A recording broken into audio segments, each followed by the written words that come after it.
Genetic versus environmental determinism. One criticism of both biological and environmental determinism is that neither approach alone can fully explain behavior. For instance, identical twin studies show that even when twins share 100% of their genes, they rarely show identical outcomes. If one twin has schizophrenia, the chances of the other twin developing it are only around 50%. This means genes increase vulnerability, but are not the sole cause. Similarly, environmental factors alone cannot completely account for behavior. This suggests that behavior is best explained through an interactionist perspective, where biological and environmental influences work together. Scientific determinism. In the natural sciences, determinism is often assumed. However, Dennett, 2003, argues that complex systems like human behavior cannot be completely predicted. Even tiny initial differences may produce drastically different outcomes, known as the butterfly effect.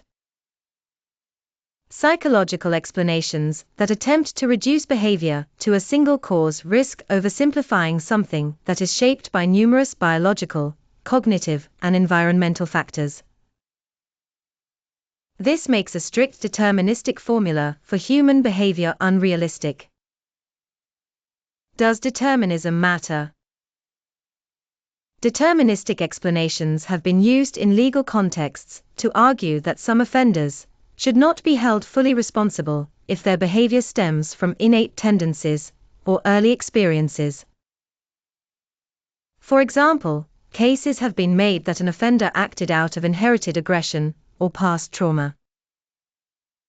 However, accepting this argument raises ethical concerns. If behavior is fully determined, then holding individuals accountable becomes difficult.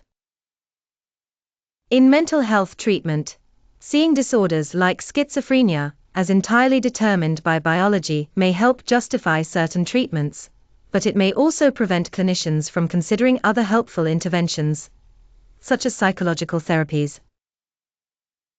In practice, an overly deterministic stance can be harmful, as it risks excusing destructive behavior and may limit treatment options.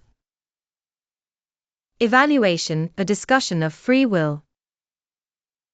Free will as an illusion. Some psychologists have suggested that free will may be more cultural than universal. Skinner argued that all behavior is the product of learning experiences, not conscious choice. From this perspective, decisions feel voluntary, but are actually shaped by reinforcement histories.